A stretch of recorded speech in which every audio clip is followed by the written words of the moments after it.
கடந்த 13-14 நாட்களாக தூய்மை பணியாளர்கள் தங்களுடைய பணி நிரந்தரம் உள்ளிட்ட கோரிக்கையை வலியுறுத்தி அறவழியில் அவருடைய பணியாற்றும் பகுதியுடைய தலைமை நிலையத்தில் அறவழியில் போராடினார்கள் என்பதும் அது சம்பந்தமாக ஒரு வழக்கு போட்டதன் காரணமாக தலைமை நீதிபதி அவர்கள் மிக தெளிவாக அவர்கள் போராடுவதற்கு மாற்று இடம் தந்து அவர்களை எந்த துன்புறுத்தலும் இல்லாமல் அப்புறப்படுத்தி மாற்று இடம் வேண்டும் கொடுக்க வேண்டும் என்று உத்தரவிட்டார். அந்த உத்தரவை கொஞ்சம் கூட மதிக்காமல் அந்த உத்தரவை காற்றில் தூக்கி பறக்க விட்டுவிட்டு உத்தரவு 1 மணிக்கு கிடைத்தது. ஆனால் வேண்டுமென்றே திட்டமிட்டு இரவு 11:30 மணிக்கு அந்த உத்தரவை கொண்டு வந்து நாங்கள் நீதிமன்ற உத்தரவை நடைமுறைப்படுத்துகிறோம் என்பதை போல ஒரு போலியான ஒரு வைத்துக்கொண்டு காவல்துறை அத்துமீறி பெண்கள் என்றும் பாராமல் அந்த நேரத்தில் அவர்கள் மீது வன்முறையை ஏவியது.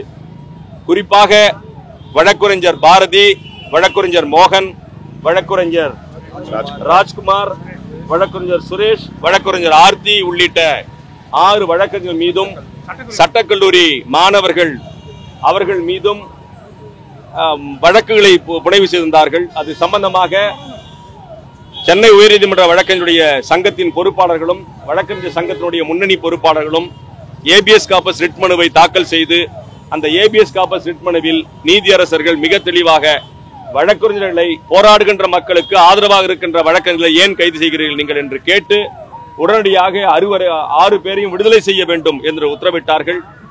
6 பேரையும் விடுதலை செய்தார்கள். ஆனால் 13க்கும் மேற்பட்ட வழக்கை காவல்துறை திட்டமிட்டு போட்டிருக்கிறது. தலைமை நீதியரசர் சொன்னதை போல வெளியே வந்த பின்பு மீண்டும் எங்களுக்கு மாற்று இடம் வேண்டும் என்று கேட்டு மனு அளித்தார்கள். அந்த மனுவை நிராகரித்திருக்கிறார்கள். ஆகவே நிராகரித்த அந்த மனு சட்டப்படி இந்திய அரசியலமைப்பு சட்டத்தில் கொடுக்கப்பட்ட அடிப்படை உரிமையின்படி தவறு என்பதை காவல்துறைக்கு உணர்த்த வேண்டும். அந்த தவறை முதலிலே யார் சுட்டிக்காட்டுவார் என்று சொன்னால் வழக்கறிஞர்கள் தான் சுட்டிக்காட்டுவார்கள். அது சென்னை மாநகர காவல்துறைக்கு வழக்கறிஞர்கள் சுட்டிக்காட்டுகிறார்கள். தன்னுடைய தவறையெல்லாம் மறைத்துவிட்டு ஏதோ தனியார் நிறுவனத்துக்கு கைக்கூலி போல செயல்படுவதை நாம் வன்மையாக கண்டிக்கிறோம். ஆகவே உடனடியாக அனுமதி கொடுக்க வேண்டும். இல்லை என்று சொன்னால் முறைப்படி நாம் ஏற்கனவே நீதியரசர் ஆனந்த வெங்கடேஷ் அவர்கள் தொடர் உண்ணாநிலை அற போராட்டத்துக்கு அனுமதி அளித்திருக்கிறார்கள். அதற்கான மனுவை நாம் தாக்கல் செய்ய இருக்கிறோம். அந்த மனுவிலே நாம் நிச்சயம் உத்தரவு பெற்று தூய்மை பணியாளர்கள் தங்களுடைய கோரிக்கை வென்றெடுக்கும் வரை தொடர்ந்து வழக்கறிஞர்கள் உடனிருப்பார்கள் என்பதை தெரிவித்துக் கொள்கிறேன். நாங்கள் இது தனியாக நடத்தவில்லை. உரிமை மீட்பு குழு என்கின்ற குழுவின்படி சென்னை உயர்நீதிமன்ற வழக்கறிஞர்கள் அனைவரும் சேர்ந்து இந்த ஆர்ப்பாட்டத்தை நடத்தி கொண்டிருக்கிறோம்.